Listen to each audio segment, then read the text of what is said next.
30년 만에 열린 고등학교 동창 모임.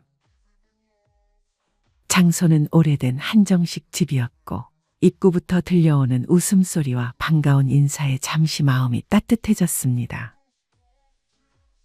야, 진짜 오랜만이다. 너 변함이 없다. 그대로네. 모두가 의자에 앉기도 전에 카메라를 꺼내 들고 젊은 시절의 장난스러운 호칭을 부르며 서로를 반겼습니다. 하지만 모임이 시작된 지 30분도 채 되지 않아 공기가 달라지기 시작했습니다. 한 친구가 반짝이는 외제차 키를 일부러 테이블 위에 턱 하고 올려놓았습니다. 아, 요즘은 그냥 2차로 다니는데 국산차는 이제 불편해서 못 타겠더라. 순간 옆에 있던 친구의 얼굴이 굳어졌습니다. 그는 아직도 버스와 지하철을 타고 출퇴근하고 있었거든요. 다른 쪽 테이블에서는 또 이런 대화가 오갔습니다. 우리 아들 이번에 대기업 합격했어. 아, 축하해줘야 돼. 그래? 대단하다.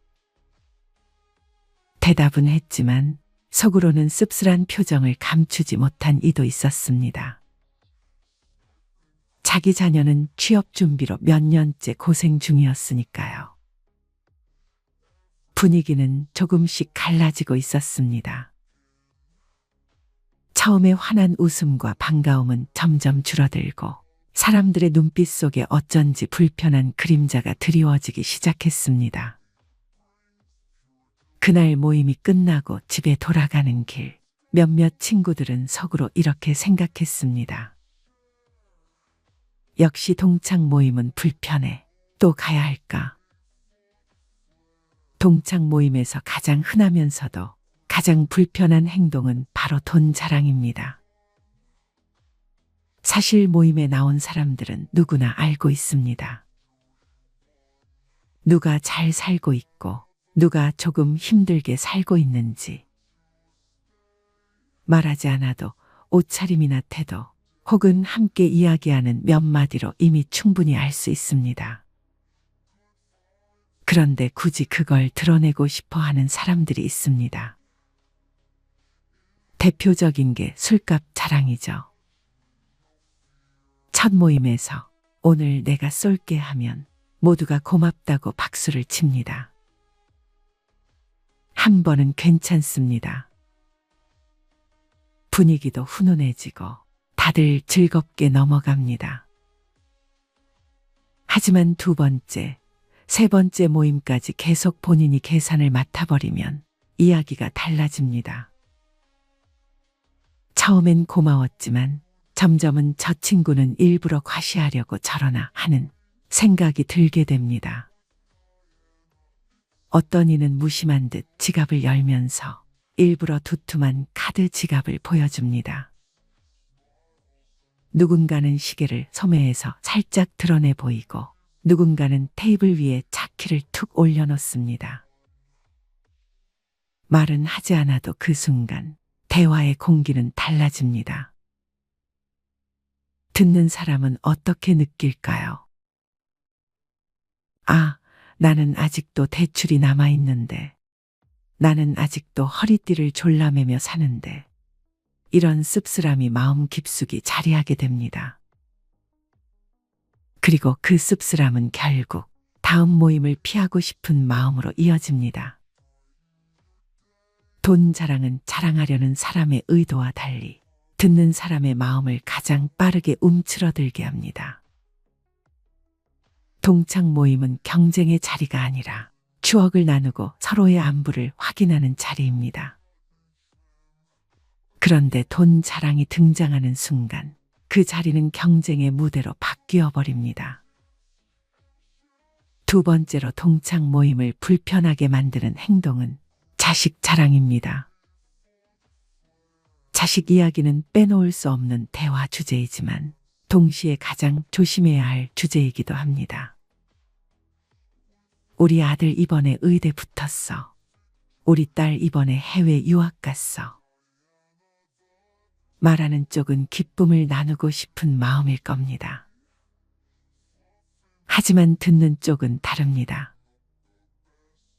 누군가는 아이가 아직 취업 준비로 고생하고 있고, 누군가는 아이 문제로 상처를 안고 있고, 또 누군가는 자녀를 먼저 떠나보내야 했던 아픈 기억을 가진 경우도 있습니다. 그런 사람들에게 자식 자랑은 칼처럼 마음을 베어버립니다. 특히 나이가 들수록 자녀 이야기는 기쁨의 주제보다 비교와 상처의 주제로 작용하기 쉽습니다. 모임이 끝나고 집에 돌아가는 길, 누군가는 이렇게 중얼거립니다. 다른 집은 다 잘 되는데 왜 우리 집만 이럴까? 자식 자랑은 본의 아니게 친구를 상처 주는 말이 될 수 있습니다.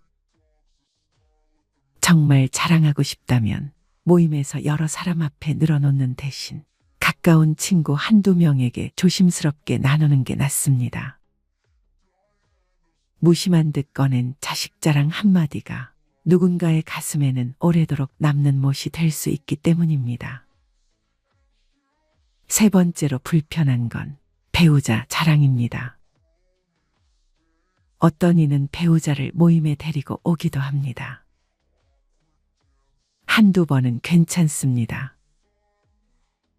오랜만에 얼굴을 보는 것도 반갑고 부부가 다정하게 지내는 모습이 보기 좋기도 합니다. 하지만 그 모습이 반복되면 이야기가 달라집니다. 남편이 계속 아내에게 음식을 덜어주며 우리 집사람은 뭐든 잘해. 아내가 웃으며 우리 남편은 요즘도 새벽마다 운동하고 집안일까지 다 해요. 이런 대화가 이어지면 혼자 온 사람들은 순간 위축됩니다. 누군가는 이혼을 했을 수도 있고 누군가는 배우자와 사이가 좋지 않을 수도 있습니다. 그런데 눈앞에서 계속 이어지는 알콩달콩한 자랑은 때로는 칼보다 더 날카롭게 다가옵니다. 배우자 자랑은 한두 번이면 충분합니다. 그것마저도 겸손하게, 간단하게. 사랑은 집에서 충분히 나누면 됩니다. 동창 모임은 그럴 자리가 아니기 때문입니다. 네 번째, 가장 치명적인 건 험담과 뒷담화입니다. 어떤 모임은 화장실을 가기도 어렵습니다. 자리를 비우면 금세 그 사람 이야기가 올라오기 때문입니다. 쟤 요즘 사업 망했다더라. 아직도 혼자래. 결혼도 못하고. 이런 이야기들이 순식간에 오갑니다. 문제는 그 자리에 있는 모두가 공범이 된다는 겁니다. 누군가를 희생양 삼아 웃음을 얻고 뒷담화로 친밀감을 쌓는 듯 보이지만 결국은 모두가 서로를 경계하게 됩니다. 오늘의 대상이 그 친구였다면 내일의 대상은 내가 될 수도 있으니까요. 험담은 모임을 파괴하는 가장 확실한 독입니다. 오래가는 모임일수록 선한 기억을 나누고 칭찬을 주고받습니다. 그게 결국 사람을 다시 부르게 하고 다음 모임을 기다리게 만드는 힘입니다. 다섯 번째는 분위기를 깨는 언행입니다. 술이 들어가면 목소리가 커지고 쓸데없는 정치 이야기에 불이 붙고 누군가를 불편하게 하는 농담이 오갑니다. 너 옛날에 공부 못했잖아. 넌 아직도 그 회사 다녀. 아직도 그런 거 해. 이런 말들은 듣는 순간 얼굴이 붉어집니다. 모임은 즐겁자고 만드는 자리입니다. 그런데 분위기를 깨는 몇 마디가 이어지면 즐거움은 사라지고 긴장감만 남습니다. 특히 나이 들수록 더 중요한 건 남을 기분 좋게 하고 집에 돌려보내는 것입니다. 즐겁게 웃고 나가는 자리여야 다시 모이고 싶은 마음이 생기기 때문입니다. 여기서 한 가지 질문을 던져야 합니다. 왜 우리는 동창 모임에서 이런 행동을 할까요? 그건 바로 경쟁심과 인정 욕구 때문입니다. 같은 또래, 같은 출발선에서 시작했기 때문에 누군가와 비교하며 살아왔고, 아직도 마음속 어딘가에는 나는 어디까지 왔나 하고 평가받고 싶은 욕구가 남아있는 겁니다. 돈 자랑도, 자식 자랑도, 배우자 자랑도 결국은 나 아직 괜찮아라는 말의 다른 표현입니다. 험담도, 무리한 농담도 사실은 내 불안감을 감추기 위한 방어적 행동일 때가 많습니다. 결국 이런 행동들은 외로움에서 비롯됩니다. 나를 알아주고 나를 인정해 주길 바라는 마음이 왜곡되어 튀어나오는 것이죠. 그렇다면 어떻게 해야 모임이 오래 갈 수 있을까요? 비결은 단순합니다. 자랑 대신 나눔, 험담 대신 칭찬. 자식 이야기를 하고 싶다면 내 아이 자랑 대신 친구 아이의 장점을 칭찬해 주세요. 돈 이야기를 하고 싶다면 내가 가진 것을 과시하기보다 좋은 정보를 함께 나누세요. 배우자 이야기를 하고 싶다면 내가 잘난 척하기보다 친구의 삶을 존중하는 태도로 이야기하세요. 그리고 무엇보다 중요한 건 칭찬입니다. 오랜만에 보니 얼굴이 더 좋아졌네. 내가 예전보다 더 여유로워 보여서 보기 좋다. 이런 말 한마디면 충분합니다. 사람은 누구나 읽히고 싶어 합니다. 내 변화를 알아봐주고 내 노력을 칭찬해주는 것만으로도 마음은 크게 움직입니다. 동창 모임은 결국 내 인생의 브리핑 자리입니다. 나는 여전히 잘 지내고 있다. 이 한마디면 충분합니다. 돈으로, 자식으로, 배우자로 증명하지 않아도 함께 웃고 떠든 기억 하나면 그 모임은 오래갑니다. 모임에서 진짜 남는 건 누가 잘 살고 누가 못 사는지가 아니라 함께 웃었던 순간과 위로받았던 기억입니다. 나이가 들수록 품격 있는 어른으로 남고 싶다면 꼭 기억해야 할 게 있습니다. 불편을 주는 자랑은 줄이고 편안함을 주는 배려는 늘려라. 이 두 가지만 지켜도 당신이 있는 자리는 늘 다시 찾고 싶은 자리, 오래 기억되는 자리가 될 것입니다. 여러분은 초등학교 동창 모임부터 시작하여 사회에서 참여하게 된 모임까지 다 합치면 몇 개 정도의 모임에 가입이 되어 있으신가요? 이름만 들어가 있는 밴드 모임 같은 것은 제외하고 적어도 월회비 정도를 걷는 모임 정도만 생각해 보세요. 회비를 내느냐 안 내느냐의 기준은 모임의 성격을 규정하는 데 가장 중요한 요인이 될 수 있습니다. 여러분은 어떠신가요? 정기적으로 회비를 내는 모임 몇 개 정도에 발을 들여놓고 계신가요? 또 회비를 내면서까지 남아있는 모임에는 왜 계속 참여하고 계신가요? 대부분 모임은 기분풀이나 물질적 이해관계 동기로 형성됩니다. 아직도 그 진정성이나 가치, 필연성 정당함을 무시 못할 모임도 많지만 실제로는 형식적이고 거칠에 가벼운 모임이 많습니다. 어떤 모임은 이미지 자기 내세우기 경연장 같습니다.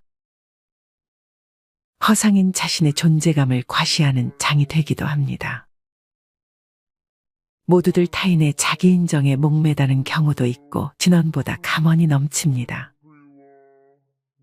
오늘은 나이 들수록 피해야 하는 모임과 건강하고 행복한 노년을 위해 필요한 모임에 대해 알려드리도록 하겠습니다. 먼저 나이 들수록 피해야 하는 모임. 첫 번째, 부정적인 에너지가 높은 모임입니다.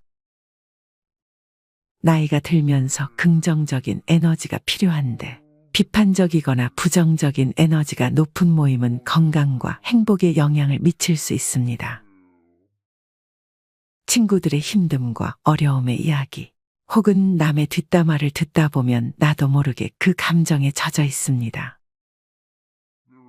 같이 눈물을 흘리기도 하고 같이 쌍욕을 내뱉어 보기도 하며 마구 화를 내어 보기도 합니다.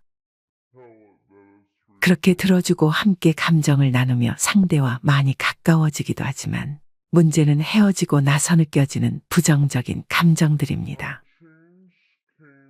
앞서 말한 부정적인 감정을 흠뻑 나눈 시간은 고스란히 헤어져도 나를 감싸고 있습니다. 보이지 않는 보호막처럼 머리끝부터 발끝까지 감정들이 신체에 묻어 있음을 알게 됩니다.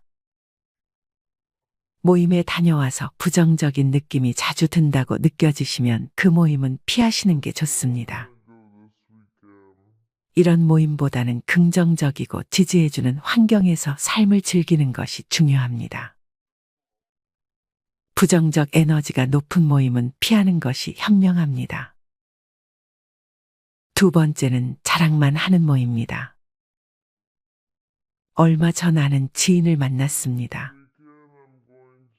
대기업 임원을 지내셨던 분으로 최근 속상했던 경험으로 동창회 얘기를 하셨습니다.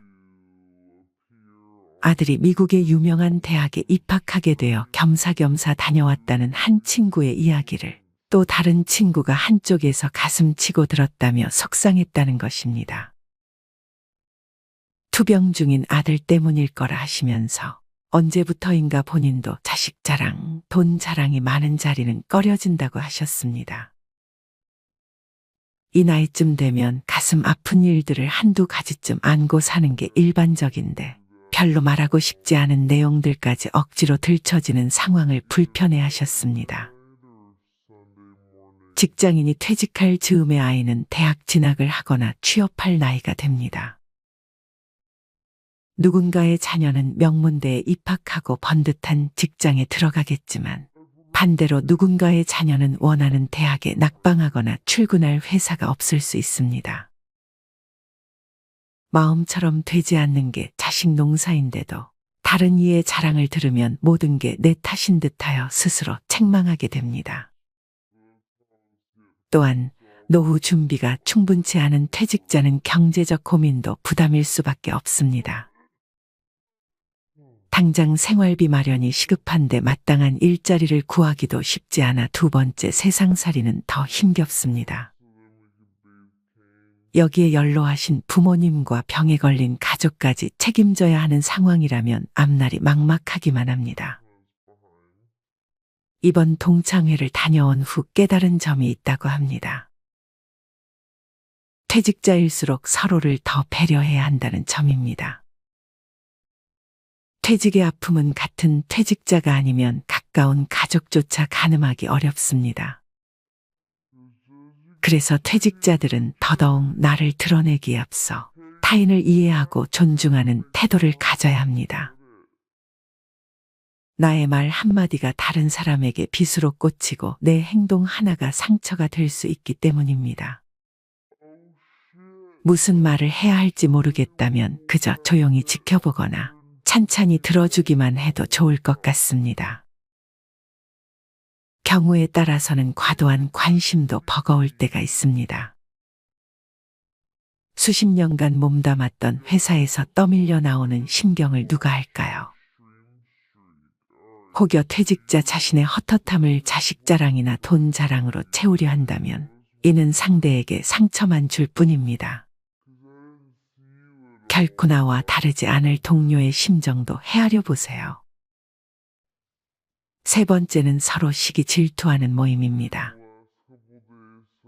이연복 셰프가 한 TV 프로그램에서 자신의 친구 관계에 대해 이야기한 적이 있습니다. 이 셰프에게는 30년 가까이 만나온 친구 모임이 있었습니다. 이 셰프가 유명해지고 난 후 친구 모임에서 2차를 갔을 때 이 차는 누가 돈을 내냐? 라는 말이 나왔습니다. 이 셰프는 이 차는 자기가 내겠다고 했는데 그 말을 듣고 한 친구가 왜 내가 이 차를 쏘느냐며 멱살을 잡았다고 합니다. 결국 싸움이 났고 그 후 이 셰프는 모임에 나가지 않는다고 했습니다. 오랜 친구 모임이 2차 회식비를 내느냐 마느냐 문제로 깨지고 만 것입니다.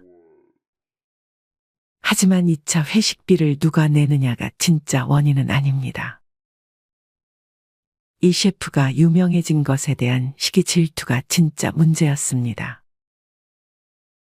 친구 모임에서 왜 내가 돈을 다 내느냐고 따지는 건 그 사람에게 시기나 질투, 콤플렉스가 있다는 방증입니다. 회식비를 반낸다 해도 문제고 다 낸다 해도 문제입니다. 그럼 n분의 1로 나눠내면 문제가 없을까? 그것도 아닙니다. 성공의 돈도 벌었는데 친구들에게 한턱을 내지 않는 쫀쫀하고 야박하며 베풀 줄 모르는 이기적인 친구가 돼버립니다. 이런 사람들은 욕을 피할 수 있는 방법이 없습니다. 뭘 해도 비난받습니다. 그래서 결국 성공한 사람은 모임에 더는 나가지 않게 됩니다. 모임에 나가지 않는다고 욕을 안 먹는 건 아닙니다. 성공하기 전에는 모임에 나갔는데 성공한 다음부터 나가지 않으면 옛날에는 안 그랬는데 이제는 변했어 라며 비난받습니다. 결국 뭘 해도 욕을 먹습니다. 모든 친구가 다 이렇게 시기 질투의 감정으로 성공한 사람, 돈을 많이 번 사람을 비난하는 건 아닙니다. 시기 질투의 감정으로 말을 내뱉는 이는 소수입니다. 하지만 10명 중 1명 정도는 그럽니다. 비록 1명이지만 그 1명이 모임에서 이런 말을 하면 그 다음부터는 모임에 나가기가 두렵습니다. 그런 친구가 1명이라도 있으면 그 모임에 더는 나갈 수가 없습니다. 소위 성공한 후 모임에 나가지 못하는 사람이 이 셰프만은 아닙니다. 정말 많은 사람이 사회적으로 명성과 부를 얻은 후 과거 인연이 끊기고 맙니다. 밥값을 누가 내느냐, 얼마나 내느냐의 문제로 인간관계가 꼬인다는 건 참 우스운 일입니다. 그런데 친구 관계, 지인과 관계에서는 이게 참 중요합니다. 만나서 이야기만 하고 헤어지면 웬만한 경우가 아닌 한 사이가 틀어질 일이 없습니다. 하지만 만나서 이야기하다 보면 필연적으로 차값, 밥값, 술값 등을 지출해야 합니다. 이걸 어떻게 누가 부담하느냐에 따라 친구 관계가 영향을 받습니다. 어쨌든 이런 문제로 성공한 사람, 돈을 번 사람은 자신의 옛 모습을 잘 아는 친구들, 즉 자기가 잘 나가기 전, 성공하기 전부터 알고 지낸 친구들 모임에 나가기가 힘듭니다. 업무와 관계없이 순수한 인간관계를 이어나갈 수 있는 좋은 모임이라 해도 소위 성공했다는 사람은 나가기가 어렵습니다. 성공한 후 사람이 변해서 모임에 나가지 않는 게 아닙니다. 모임에서 상처를 받아 다음부터는 안 나가게 된다는 게 좀 더 정확한 답입니다. 이렇게 나이 들수록 피해야 하는 모임에 대해 알아봤습니다. 모임을 아예 나가지 말라는 게 아닙니다. 어떤 모임이든 장단점을 가지고 있습니다. 사람과의 소통이 이루어지는 공동체는 그만큼 제약되는 부분과 허용되는 부분으로 어느 정도 나눠지는 것 같습니다. 하지만 그 범주를 벗어나 도드라지거나 흐트러뜨릴 경우 부딪힘은 따라옵니다. 그만큼 인간관계에서 발생하는 문제가 큰 것 같다는 생각을 해봅니다. 어느 학자는 외로움은 혼자 있는 고통을 표현하기 위한 말이고, 고독은 혼자 있는 즐거움을 표현하기 위한 말이다 라고 했습니다. 고독은 고통이 아닌 우리가 삶을 사는 데 있어 꼭 필요한 능력입니다. 고독은 상처를 치유하고 상실을 극복하며 개개인을 창조적인 삶으로 이끄는 힘을 지니고 있기 때문입니다.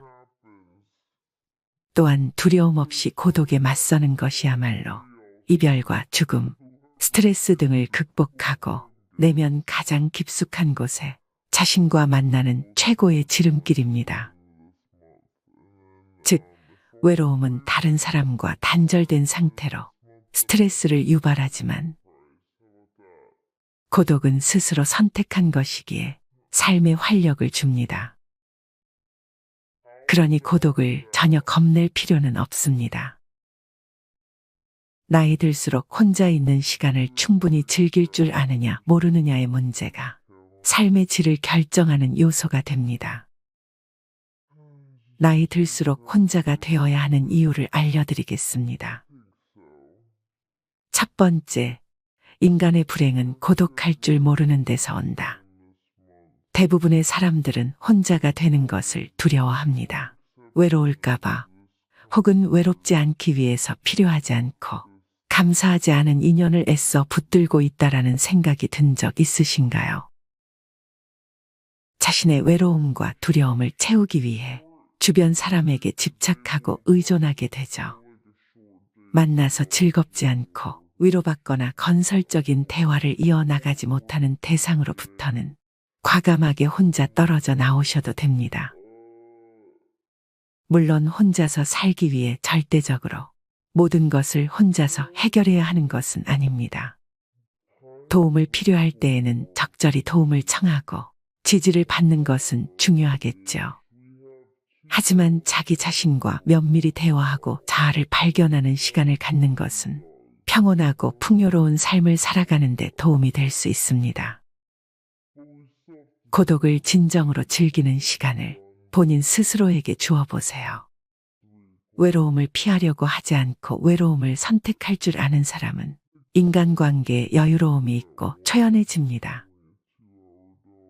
혼자 있는 능력은 세상과 단절을 의미하는 것이 아닙니다.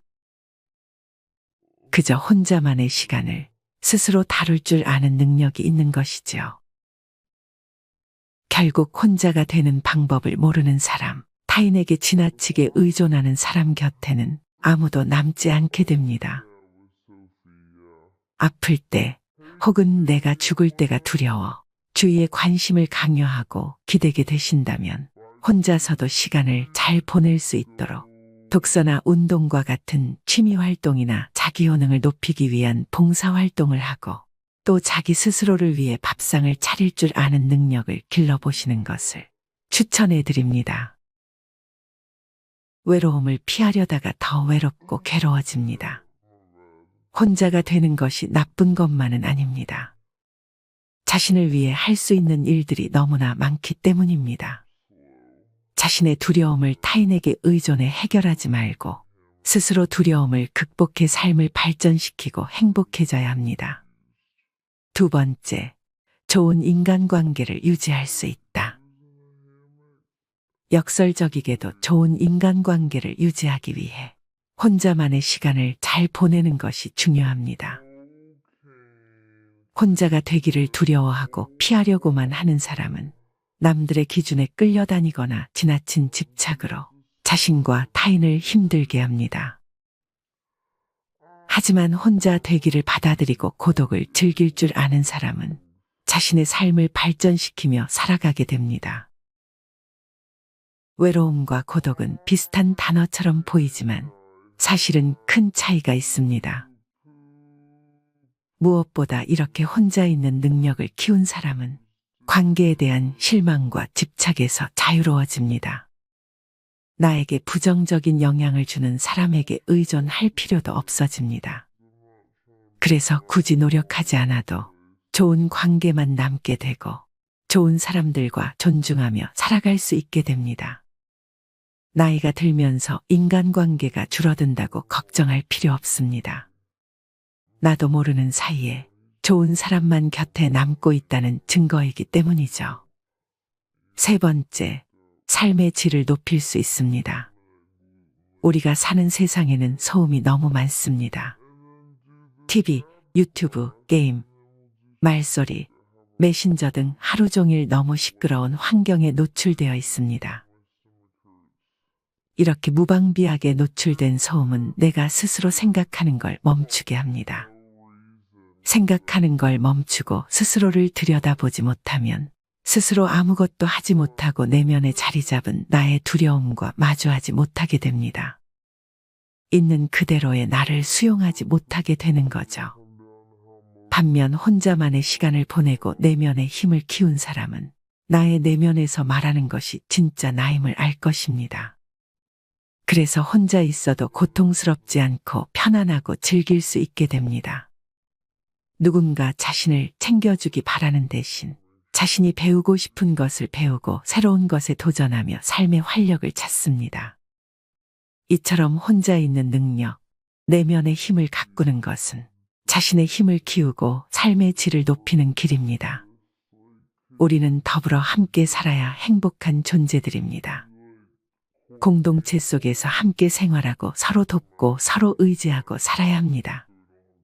그런 속에서 삶의 균형을 이룰 수 있게 혼자만의 시간도 필요합니다. 나이 들수록 우리 내면을 들여다볼 수 있는 혼자만의 시간이 필요합니다. 이렇듯 나만의 시간을 갖다 보면 평소에 느껴보지 못한 변화를 경험하게 됩니다. 돈으로 살 수 있는 행복을 위해 일을 한다면 혼자만의 시간은 돈으로 살 수 없는 행복을 가져다 줍니다. 그렇다면 혼자서도 잘 지내는 사람들의 특징은 첫 번째, 새로운 경험을 두려워하지 않는다. 혼자서도 잘 지내는 사람들은 안정감은 자기 안에 있는 것이라는 점을 잘 알고 있습니다. 이들은 새로운 것을 탐험하기 위해 자신의 영역을 벗어나는 것을 두려워하지 않습니다. 이러한 태도는 이들의 삶을 놀라운 방식으로 풍요롭게 만들어줍니다. 새로움을 통해서 성장하고 자기 자신에 대해 기분이 더 좋아지고 스스로를 더 잘 알게 해줍니다. 이런 사람들은 자신의 삶에 대한 책임을 지기 때문에 책임감이 더 강합니다. 두 번째, 타인의 시선을 신경 쓰지 않는다. 그들은 다른 사람들에게 멋지게 보이려 하거나 타인의 시선을 의식하는 대신 스스로에게 집중합니다. 그들은 자신이 원하는 대로 살기 위해 노력하며 타인의 시선을 고려하지 않습니다. 이는 때로는 건방진 것처럼 비춰질 수 있지만 그들은 자신의 삶을 주도하며 스스로를 만족시키기 위해 노력합니다. 이런 사람들은 자신을 위한 선택을 하는 경우가 많기 때문입니다. 그들은 자신이 필요한 것을 찾고 타인의 기대나 평가에 따라 행동하지 않습니다. 이러한 선택은 그들이 자신의 욕구를 충족시키며 자신의 인생을 자신의 방식으로 살아가게 해줍니다. 타인의 시선에 긴장하거나 불안해하는 것은 자신을 제약하며 성장을 방해합니다. 타인의 시선을 신경 쓰지 않는 것이 자신의 성장에 도움을 줍니다. 이들은 새로운 경험을 쌓으며 자신을 발전시키는 것을 우선시합니다. 세 번째, 자기 자신을 잘 안다. 마지막으로 혼자 잘 지내는 사람들은 종종 자신을 진정으로 합니다. 이 특성은 그들을 극도로 반성하게 만들고 자신의 행동과 그로 인해 발생할 수 있는 결과에 대해 명확하게 인식합니다. 또한 종속성이 적을수록 더 독단적인 경향이 있습니다. 이에 더해 그들은 생산적이고 자기 요구적인 경향이 있습니다. 그들은 자신의 자신감을 유리하게 관리하여 도전에 직면하고 새로운 학습이나 프로젝트를 수행하는 사실에서 큰 동기부여의 원천을 찾을 수 있습니다. 이것은 그들이 어려움에 직면했을 때 효과적인 대처 전략을 가질 수 있도록 합니다. 자신의 감정과 불안을 알고 자신의 능력을 객관적으로 평가할 수 있기 때문입니다. 오늘은 이렇게 혼자서도 잘 사는 사람의 특징과 이유에 대해 알려드렸습니다. 혼자서도 잘 지내는 것은 행복하고 성공적인 삶을 살기 위한 필수 요소입니다. 자신과의 소중한 시간을 가지며 자기를 위로하고 행복하게 지낼 줄 알게 된다면 반절은 성공입니다. 그리고 자신만의 관심사와 취미를 갖고 여가 시간을 즐기는 것. 주변 사람들과 소통하면서 즐거운 순간을 공유하되 혼자만의 공간을 존중해 주시는 것. 건강을 유지하고 꾸준히 운동하며 건강한 식습관을 유지하시는 것이 세부적인 방법이라고 말씀드릴 수 있습니다. 가끔은 새로운 도전을 시도하고 자기 개발에 투자해 보세요. 자연과 교감하며 힐링하는 시간을 갖고 자기 자신에 대한 사랑과 이해를 기억한다면 평온하고 풍요로운 노후를 즐기실 수 있을 겁니다.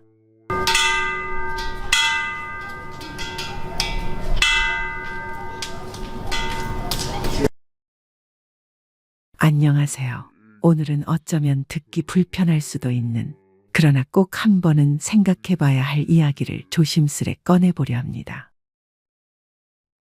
끝까지 들어보신다면 분명 지금보다 더 단단하고 더 평온한 노후를 살아가실 수 있으리라 믿습니다. 주제는 바로 우리가 살면서 한 번쯤 느껴봤을 감정, 허세와 과소비에 대한 이야기입니다. 혹시 이런 적 있으신가요? 오랜 친구와 점심을 먹는데 갑자기 이런 얘기를 합니다. 나 이번에 차 바꿨어. 벤츠로. 사위가 좀 도와줬지 뭐. 그 말에 웃으며 야, 잘 됐네 하고 말은 했지만 마음 한쪽이 이상하게 뜨끔해졌습니다. 나는 평생 그렇게는 못 해봤는데 나도 조금만 더 모아서 한 번쯤은 그런 차를 타볼 수 있었을까? 내가 너무 소심하게 살아온 건 아닐까? 그리고 생각이 이어집니다. 아니, 저 집은 도대체 얼마나 벌길래 저런 차를 몰 수 있지? 요즘 아파트 주차장에 내려가면 고급 수입차들이 참 많이 보입니다. 벤츠, BMW, 제네시스 같은 차들이 즐비하죠. 심지어 30, 40대 젊은 사람들도 그런 차를 타고 다니는 걸 보면 이제 세상은 많이 달라졌구나 싶기도 합니다. 그런데요, 그게 정말 다들 돈이 많아서일까요? 그 차가 정말 여유에서 비롯된 소비일까요? 혹시 그 친구도 우리처럼 속에 뭔가 허전한 마음을 달래기 위해 크게 한번 지른 걸 수도 있지 않을까요? 오늘 이 시간은 진짜 부자와 허세 소비의 결정적인 차이, 그리고 우리가 꼭 알고 넘어가야 할 소득 대비 적정 소비 기준에 대해 이야기해 보려 합니다. 왜냐하면 요즘 너무 많은 분들이 자신도 모르는 사이의 과소비와 비교의 늪에 빠지고 있기 때문입니다. 겉보기에 잘 사는 것 같아 보여도 실속은 없는 경우가 너무나 많고, 그게 결국 우리의 노후를 갉아먹고 있다는 걸 우리는 너무 늦게 깨닫곤 하죠. 그럼 지금부터 그 깊은 이야기 속으로 천천히 걸어가 보겠습니다. 제가 아는 68세 김재순 어르신 이야기를 해볼게요. 재순 어르신은 은퇴 후 조용한 삶을 원하셨습니다. 아내와 함께 주택에서 텃밭을 가꾸고 주말이면 손주들을 위해 간단한 반찬도 만들어 보내시는, 그야말로 따뜻하고 소박한 노후를 살아가시는 분이셨죠. 그런데 동네 친구 중 한 분이 수입차로 바꾸면서 분위기가 조금씩 달라지기 시작했습니다. 야, 너 아직도 10년 된 차 타고 다녀? 요즘은 다 벤츠 탄다. 나는 손주들 데려다 줄 때도 체면이 있잖아. 이젠 나도 좀 폼나게 살아보려고.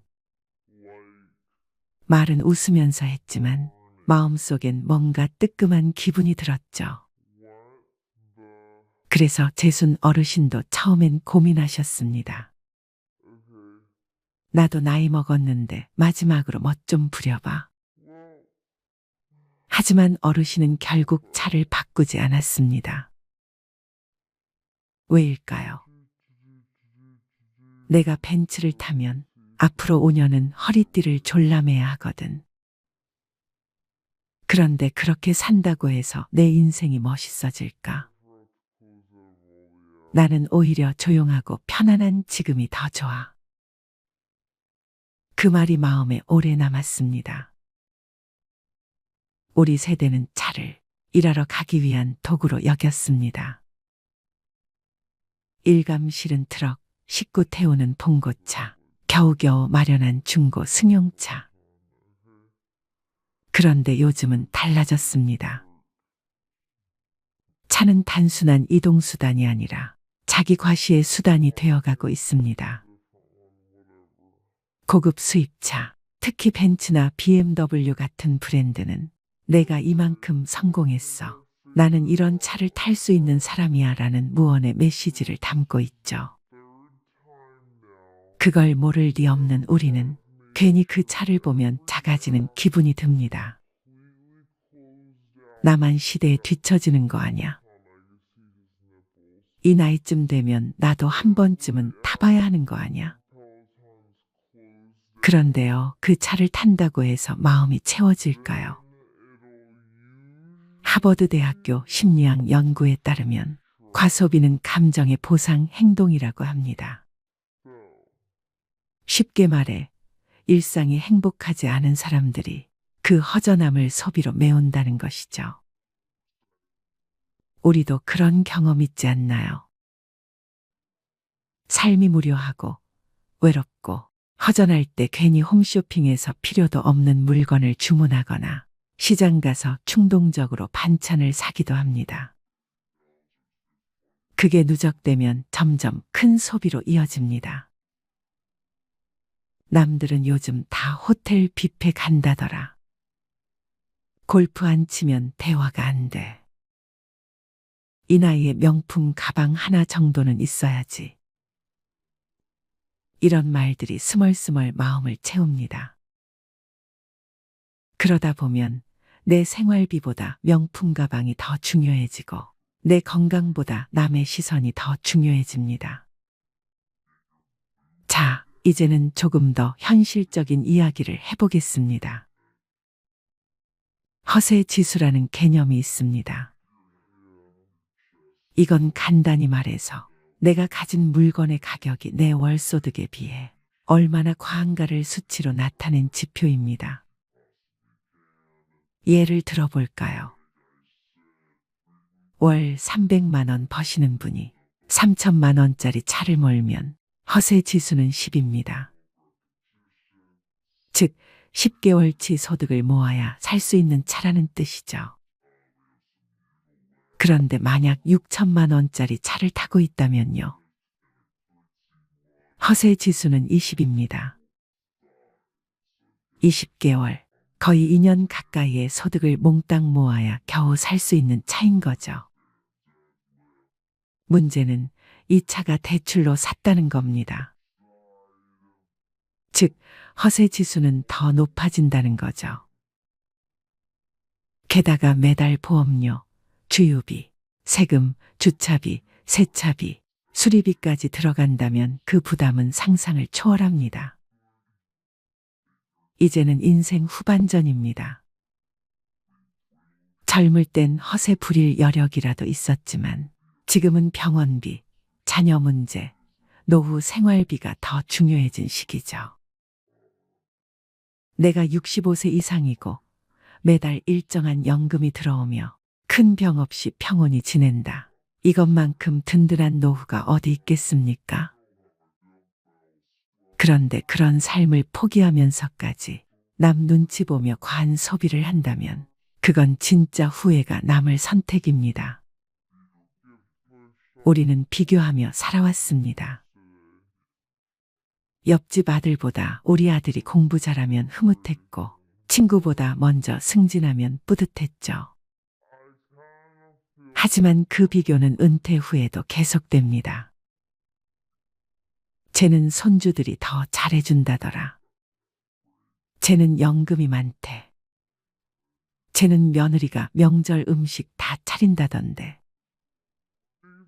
그런데요, 남의 삶은 것만 보이는 겁니다. 수입차를 타는 친구가 사실 매달 적자일 수도 있습니다. 명품 가방을 든 며느리가 사실 카드값에 허덕일 수도 있죠. 남이 뭐라고 하든, 남이 뭘 입고 뭘 타든 그게 내 삶과 무슨 상관입니까? 이제는 있는 그대로의 나를 사랑해야 할 시기입니다. 내가 지금 건강하게 걷고 박하게 밥 먹고 가끔 손주들 웃는 얼굴만 봐도 그게 가장 큰 자산 아닐까요? 지금부터는 이 말을 꼭 기억하세요. 내가 선택한 소비는 내 삶을 더 평온하게 만들어야 한다. 불안하게 만드는 소비라면 그건 지혜로운 소비가 아닙니다. 차가 없어서 불편한 건 불편함일 뿐이지만 차를 무리하게 사서 밤잠을 설친다면 그건 소비가 아니라 고통입니다. 혹시 오늘도 친구가 자랑하는 이야기 때문에 마음이 흔들리셨다면 이 영상이 마음의 중심을 다시 잡는 기회가 되었으면 합니다. 허세는 무섭게 전염됩니다. 하지만 단단한 자기 기준은 더욱 강하게 전염될 수 있습니다. 이제 우리 세대가 허세가 아닌 지혜로 살아가는 모습을 자녀들에게 보여줄 차례입니다. 여러분들은 인생의 세 번째 30년에 대해 생각해 보신 적이 있으신가요? 흔히들 은퇴 후에 30년을 준비하라고 합니다. 과거에는 은퇴 후의 삶이 심각한 고민거리가 아닌 남아있는 삶으로 받아들여졌습니다. 그러나 최근 우리 사회의 고령화가 빠르게 진전되고 베이비붐 세대의 은퇴가 본격화되면서 은퇴 후의 삶에 대한 관심과 우려가 점점 커지고 있습니다. 지금까지 대부분의 사람들은 노후 준비의 필요성을 인정하면서도 노후까지는 어느 정도 시간이 남아있고 또 어떻게든 해결되지 않을까 하는 막연한 생각으로 미래를 준비하는 것에 적극적으로 대응했습니다. 하지만 현실은 어떤가요?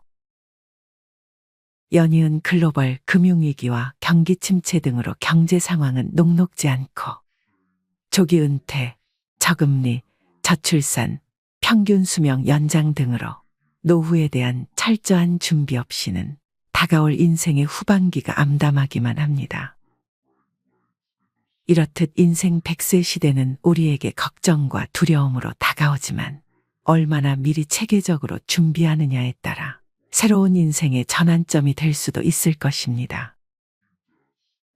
오늘 영상 끝까지 시청해 주시면 여러분의 노후를 설계하는 데 큰 도움이 될 것입니다.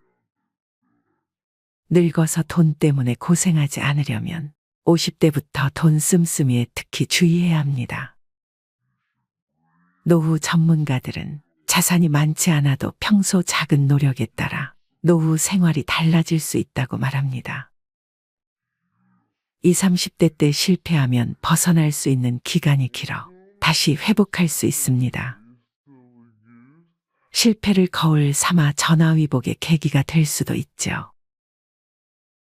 그러나 50대가 넘으면 장기적인 수입을 기대할 수 없기 때문에 회복이 거의 불가능합니다.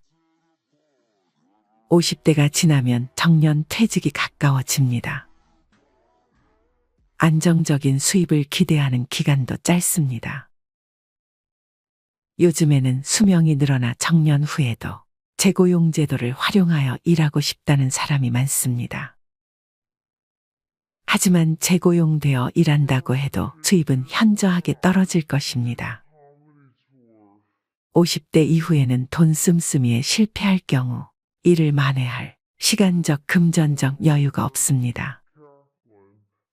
50대가 되면 직장에서 위치도 가장 정점에 있고 수입도 많습니다. 은퇴를 하면 상당한 퇴직금도 목돈으로 수정에 들어옵니다. 그러나 언제까지 살지, 앞으로 어떤 일이 벌어질지 몰라 불안해하는 게 사람의 심리입니다.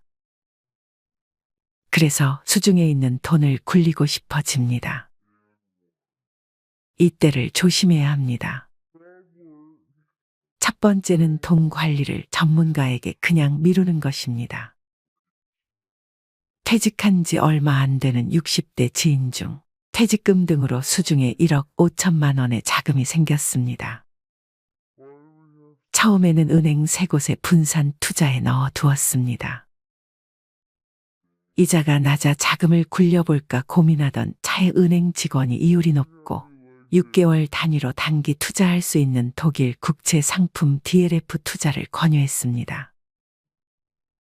DLF란 말은 들어보지도 못한 생소한 투자 상품이지만 은행 직원이 하도 안전하고 이율도 높다고 투자를 권유하기에 다른 은행에 넣어둔 자금까지 끌어와 몽땅 투자를 하고 말았습니다. 지인은 걱정이 되어 은행 직원에게 괜찮겠냐고 몇 번이나 물었지만 걱정 마시라, 돈 있는 사람들은 이렇게 돈을 번다고 안심시켰습니다. 상품 설명서에는 원금을 모두 잃을 수 있다는 내용이 있지만 빼곡하게 적힌 설명서를 모두 꼼꼼하게 읽어보는 사람은 거의 없습니다. 은행 직원의 말이니 믿고 투자하는 사람이 대부분입니다. 제 지인은 결국 투자 실패로 원금의 60%를 잃고 불안한 나날을 보내고 있습니다. 해외 금리 연계 DLF 등에 투자한 사람 중에는 이처럼 은행 직원이 전액 손실 가능성을 제대로 설명하지 않았고 적극적으로 투자를 권유했다고 하소연하는 이들이 많습니다. 이러한 생소한 투자 상품에 투자한 사람은 65세 이상 고령층이 45.7%에 달했습니다. 이 자금 상당 부분은 노후 자금인 것이죠. 각 연령대 중에서 자산을 가장 많이 가지고 있는 연령층이 50대, 60대지만 돈에 대한 불안은 가장 큽니다. 노후 생활에 대한 걱정 때문입니다. 그래서 투자에서 돈을 굴리려는 욕망이 강합니다. 문제는 금융회사들도 이들의 심리를 훤히 꿰뚫어 보고 있다는 것입니다. 자금은 많은데 돈에 대한 불안감이 가장 큰 50대, 60대는 금융회사로서는 최고의 타겟입니다. 월스트리트 주식 전문 트레이더 출신이 고객의 요트는 어디 있는가? 라는 금융 전문가들을 비판하며 낸 책이 있습니다. 은행원, 증권사 직원, 자산운용사 직원들이 고객의 돈을 맡아 운용수수료를 높여 인센티브를 받아서 요트를 살 정도로 부자가 되지만 정작 고객들은 돈을 불리지 못하는 현실을 비판하는 말입니다. 금융회사는 수수료로 먹고 삽니다. 저위험 상품은 수수료가 높지 않기 때문에 수수료가 높은 위험 상품을 누군가에게 팔아야 합니다. 이때 가장 좋은 타겟이 5, 60대 투자가입니다. 물론 전문가로부터 자문을 받는 것도 중요하지만 이것도 제대로 된 전문가를 선택해야 합니다. 금융회사 영업맨들이 수수료가 높은 고위험 상품을 팔면서 원금 손실에 대한 위험성을 대충 얼버무립니다. 대신 높은 수익에 대한 기대감만 부풀리는 경우가 대부분입니다. 상품에 대한 지식이 전혀 없는 50대, 60대 투자가들은 섣불리 고위험 상품에 투자했다가 소중한 노후 자금을 잃는 경우가 다반사입니다. 그러니까 50대, 60대가 되면 투자해서 돈을 벌겠다는 생각 자체를 아예 버리는 것이 좋습니다. 정 투자하고 싶으면 자신이 직접 공부해서 전체 자금의 30% 내에서 원금 손실을 감수하고 투자해야 합니다.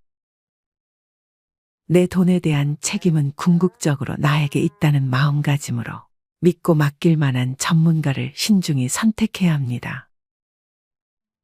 돈에 대한 욕심은 결국 화를 부릅니다. 두 번째, 큰 돈보다는 작은 돈에 신경 쓴 것입니다. 퇴직, 은퇴 후 한 푼 더 아껴 쓰려고 더욱더 작은 돈까지 신경 쓰실 겁니다. 대부분 사람들은 콩나물 사려는데 조그만 돈 아끼려 깎고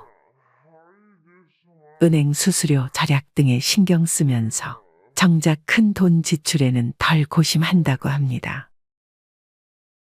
우유를 사는데 이 슈퍼에는 2,500원이고 조금 먼 대형마트는 2,000원이라면 대형마트까지 가서 구입하려고 노력을 하시죠.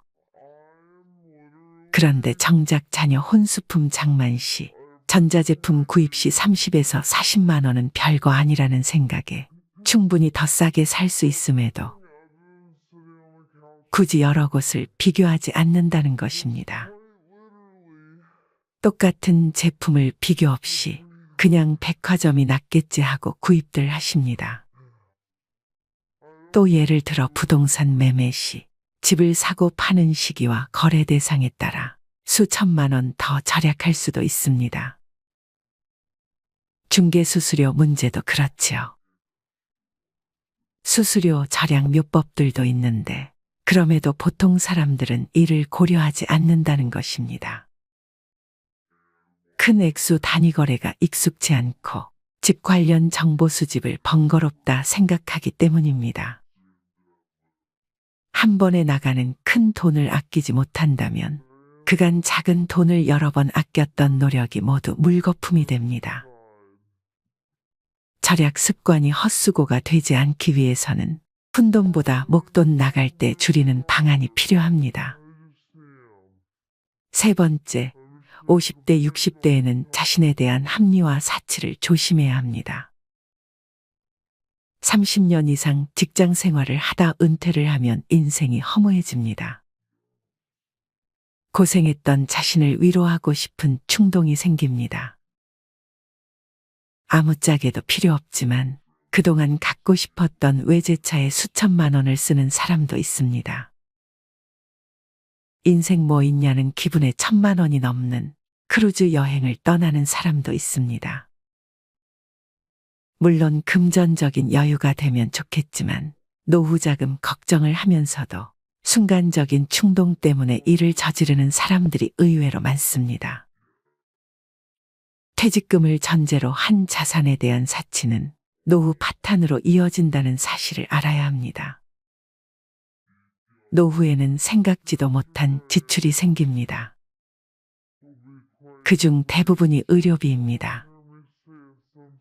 평생 의료비의 절반 이상을 70대 이후에 쓰게 됩니다. 퇴직금은 회사에서 주는 보너스가 아닙니다.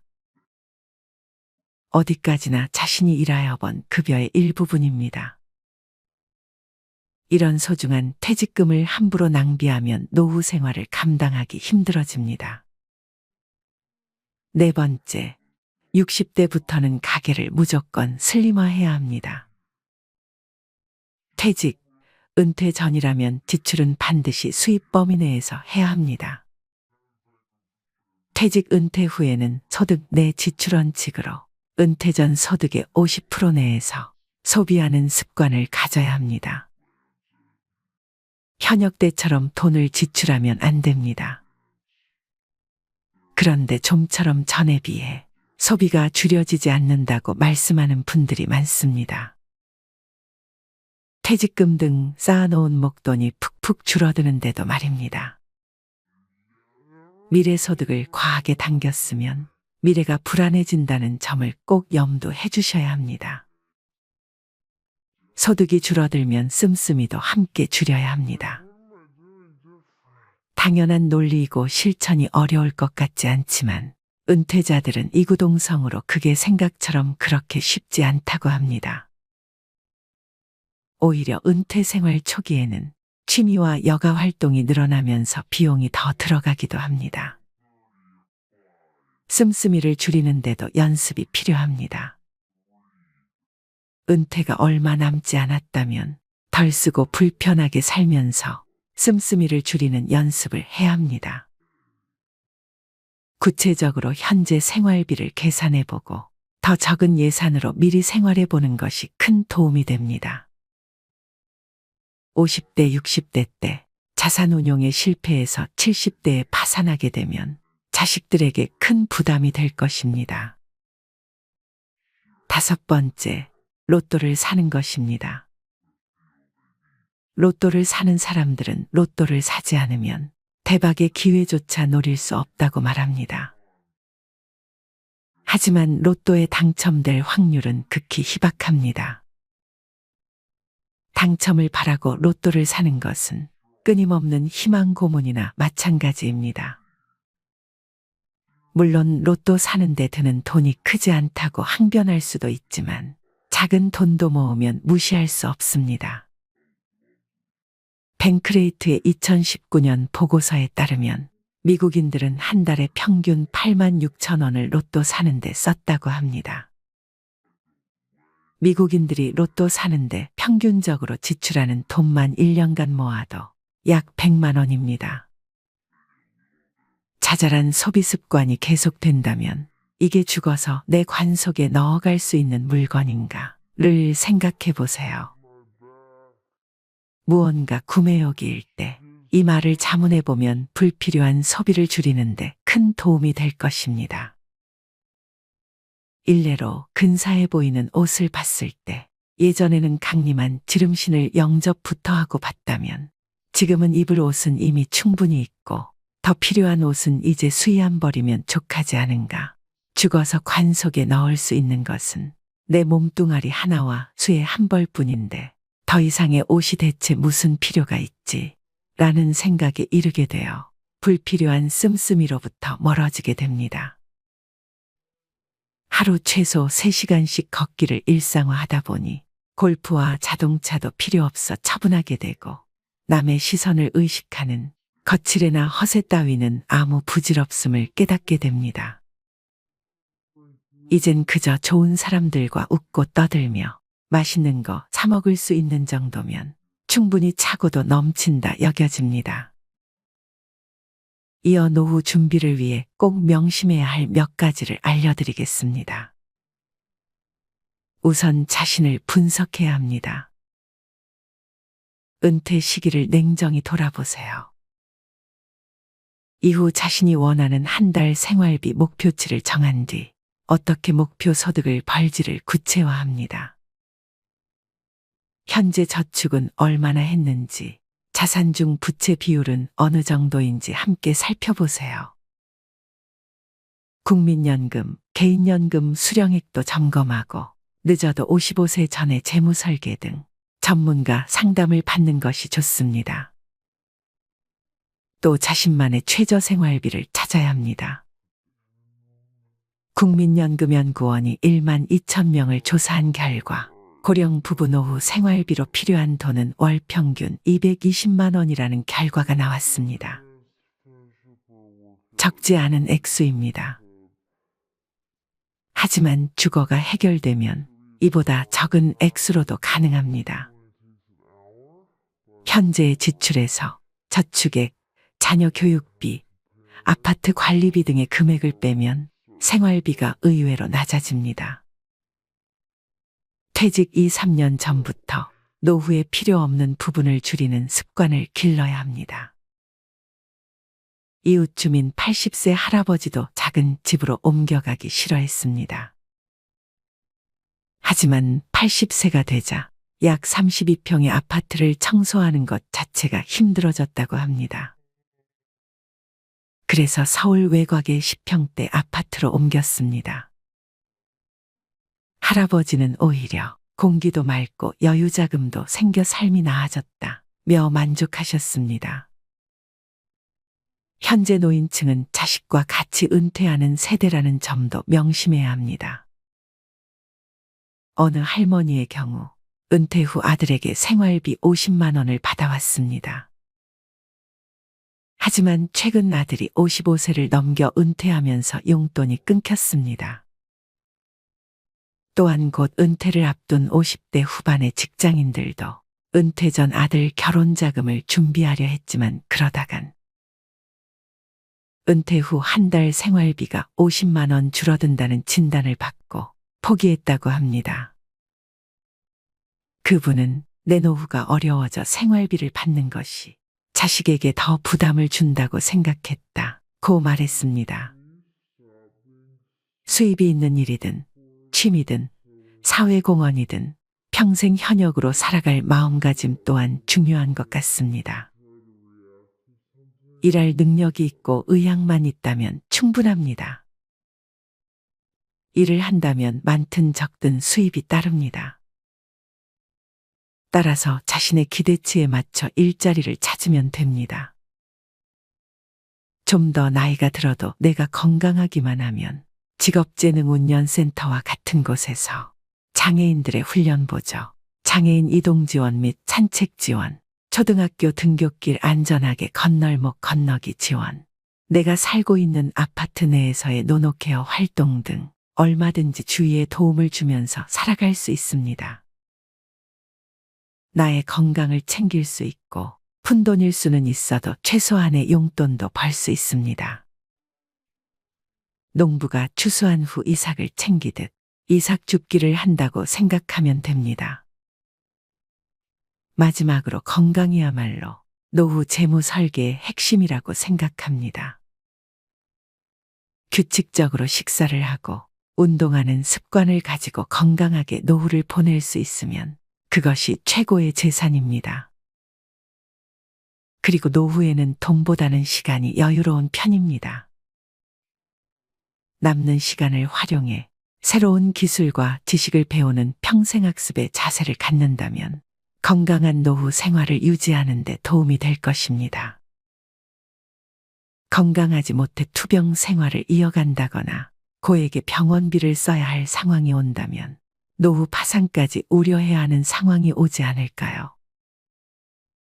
자산이 아무리 많아도 인생이 유한한 만큼 살아가며 소비할 수 있는 금액에는 한계가 있습니다.